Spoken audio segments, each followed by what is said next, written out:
Good morning, everyone.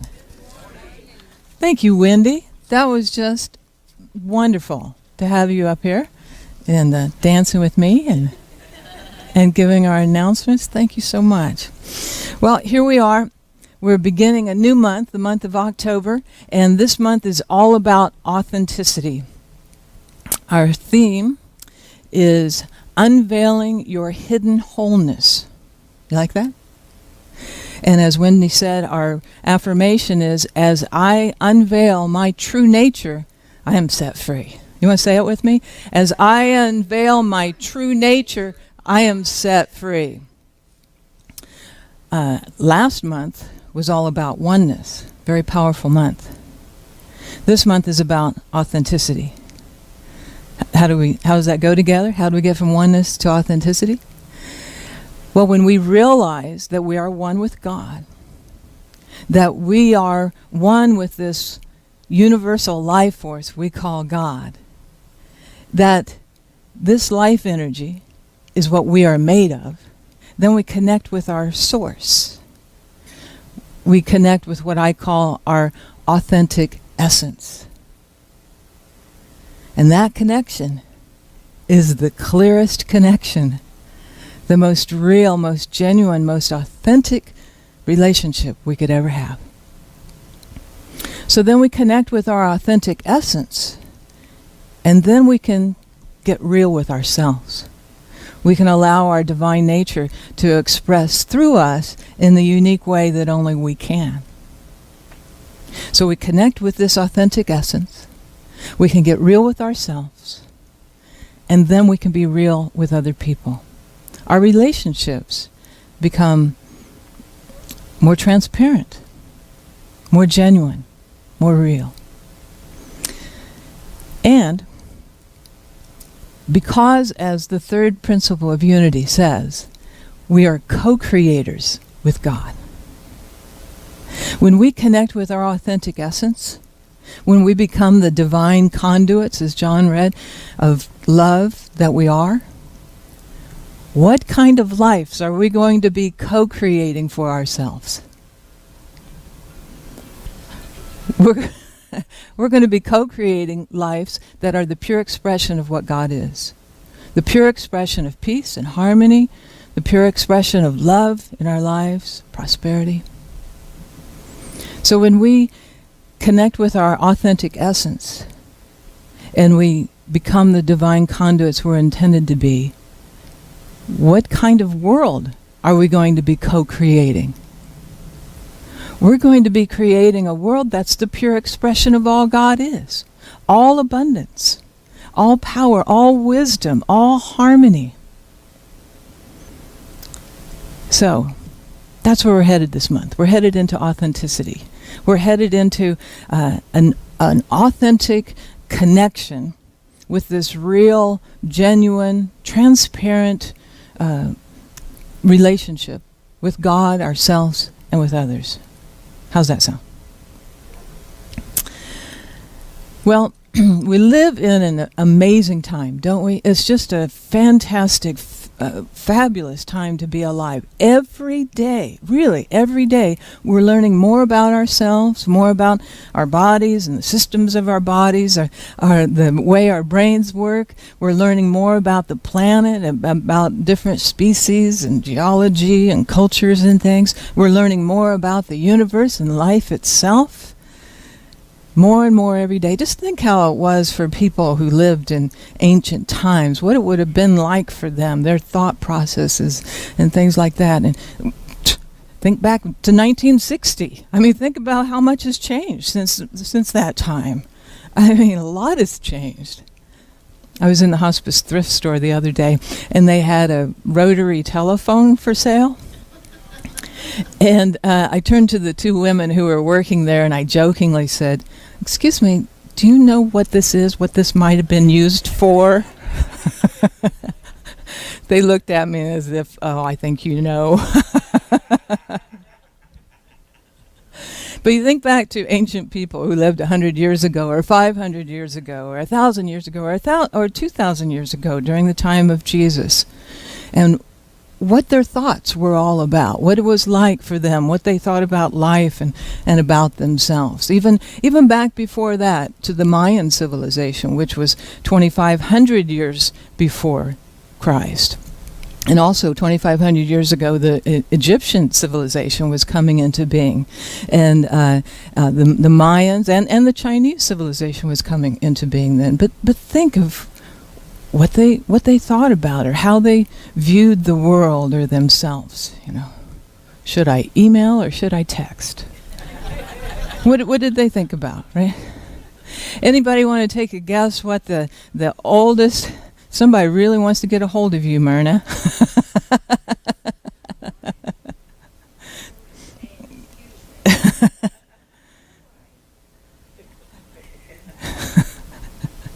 Anybody want to take a guess? The oldest civilization, the first civilization to appear on the planet. Anybody want to take a guess what civilization that was? The Aboriginal Australians.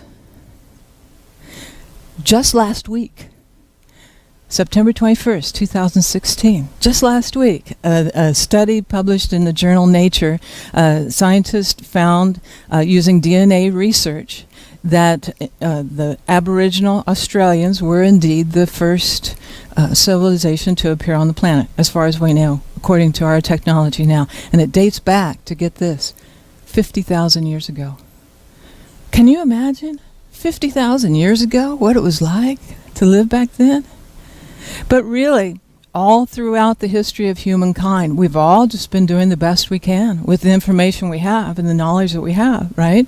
Just trying to maneuver successfully through this life and to understand it, make sense of it all, to figure out the mysteries. And as a result, a lot of civilizations developed stories to help them to understand that. For example, creation stories abound around the world. One Aboriginal creation story has the first man sleeping. I don't know where the first man came from, but he's sleeping, and a little boy is created from his armpit. Sounds like the rib thing, doesn't it? Another fascinating creation story is the Egyptian creation story, and it begins with a dark, swirling chaos out of which rose, get this, Atum, A-T-U-M. Atum was neither male or female and had an all-seeing eye that could roam the universe. And it says that Atum created himself, get this, using his thoughts.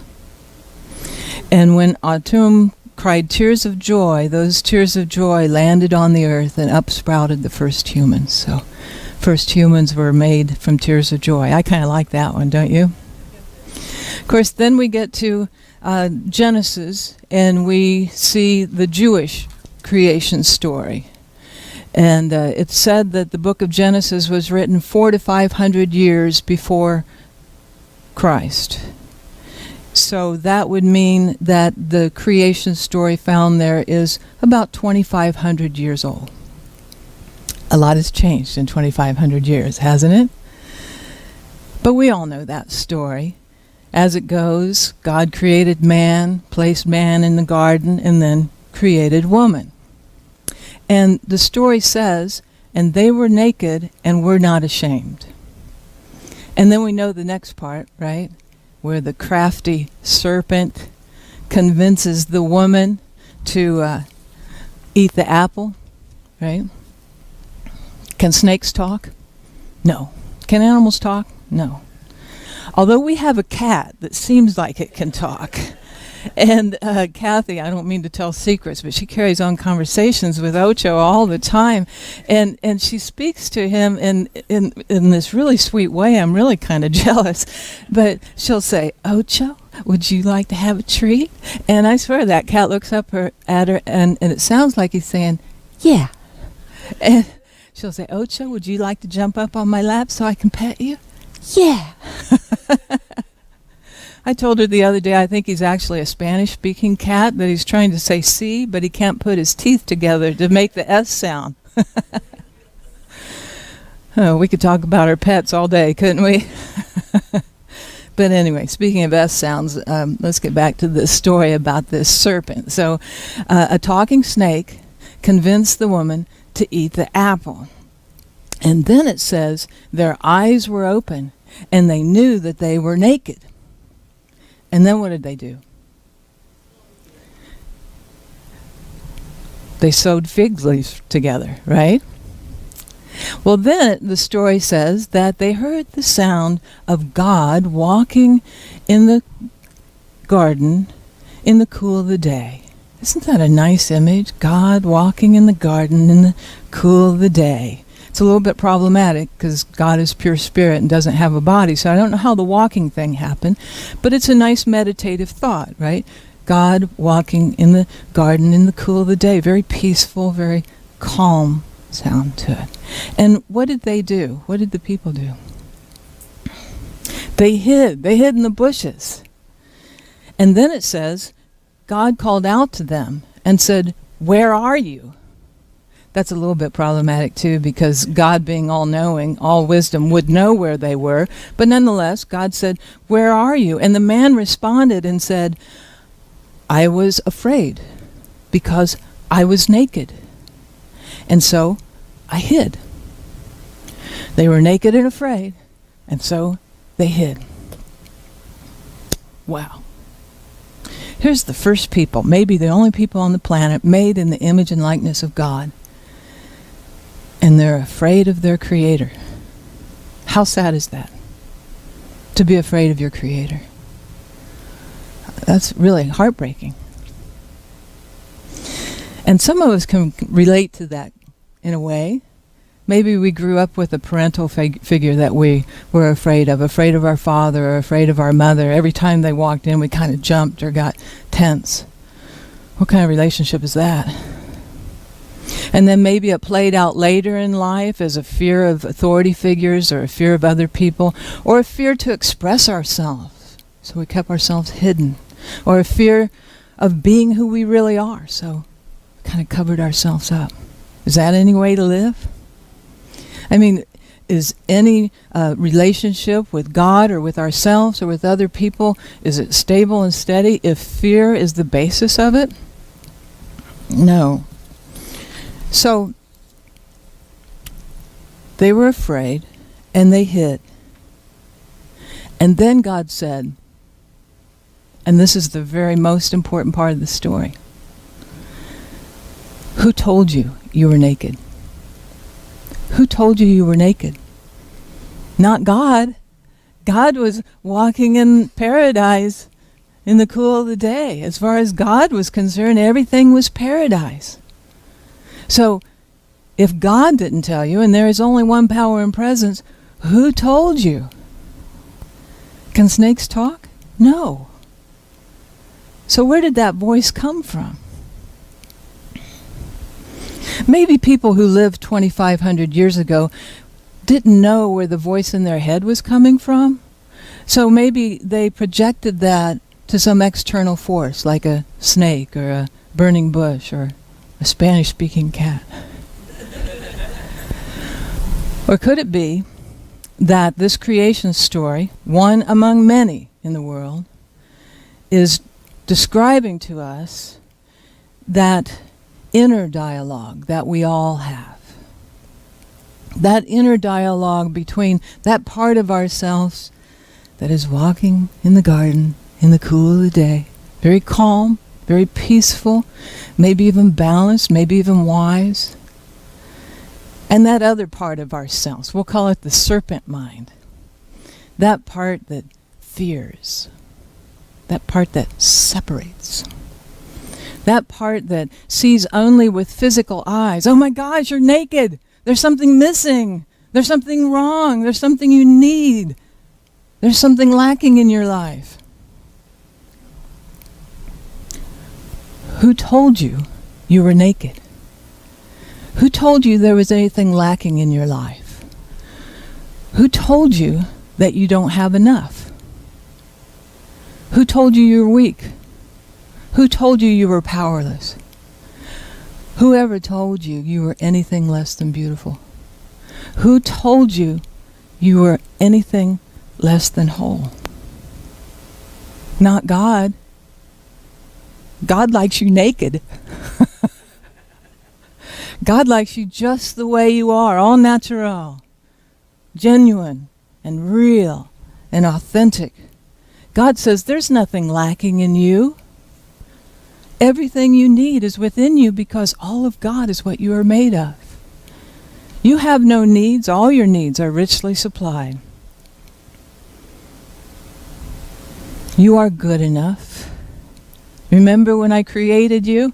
I said, it is very good.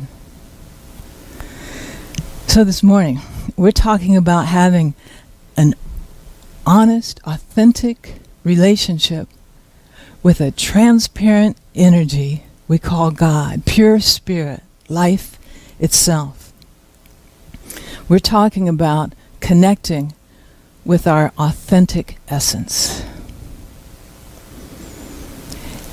You know, some of us might have had the experience of working through forgiving a parent that might have made us feel unworthy or unloved, or a parent that might have been angry or volatile or violent, or a parent that might have been withholding or cruel.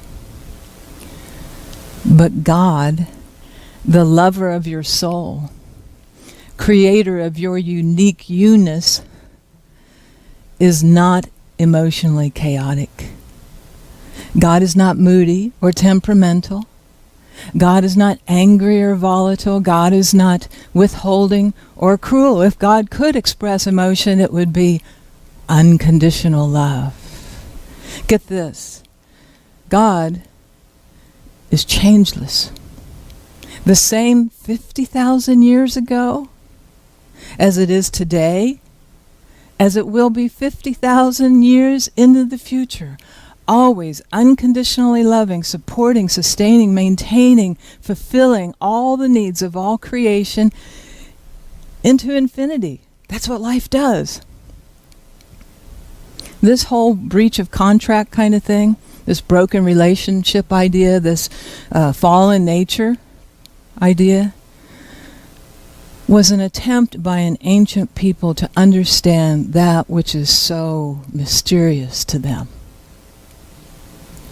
Let's let it go. It's not so. Let's give it up. Let's get back to the garden where everything is paradise. In Charles Fillmore's book, The Mysteries of Genesis, he says that the garden represents the consciousness of omnipresent substance and life. Let's get back to the garden. Let's get back to the consciousness of omnipresent substance. Let's get back to the consciousness of pure life. You are perfect just the way you are. You have everything you need. You are sustained and supported by the infinite storehouse of the universe. You are clothed in goodness. You are clothed in righteousness, if you like that word. You are clothed in divinity. You are the glory of God. Let's get back. Let's get back to the consciousness of omnipresent substance, of life. Snakes don't talk and God doesn't walk. Let's connect with our authentic essence. Let's connect with our true being. Are you ready to make that connection this morning? May it be so, and so it is. Let's go into just a little bit of a contemplation time. I know this is a lot of information. I heard somebody just take a deep breath. Let's do that together. Just take a deep breath and just bring it up through your feet and up through your legs and up through your torso, up into your heart. You can feel that breath of life swirling around you, up into your head and back down.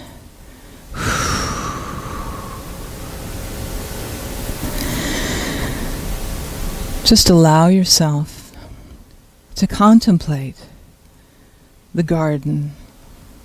Contemplate the consciousness of omnipresent substance. Allow your mind and your heart to expand into feeling all needs met, richly supplied, in fact.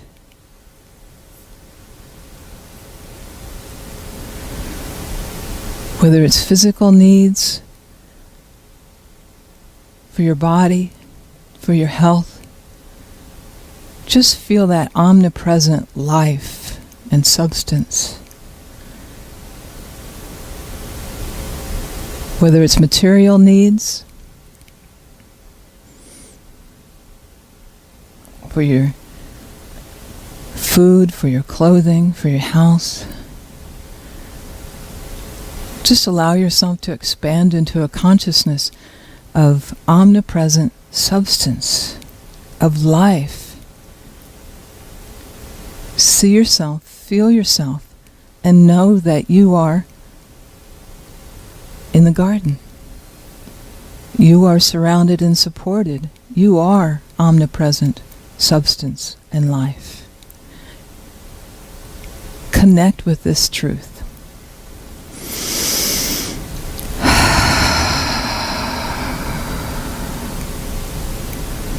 If anything comes up, any room for forgiveness of yourself, of another person, or even your relationship with the infinite, your relationship with God, just speak a word of forgiveness and let it go. Let it go and come into a healthy, authentic connection with the divine.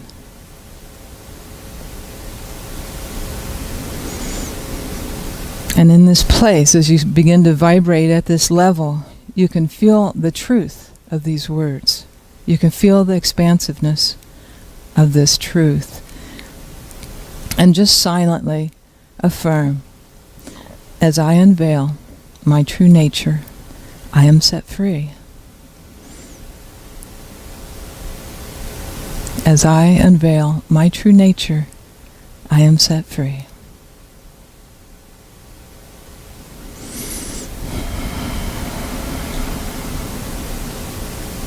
As I unveil my true nature, I am set free.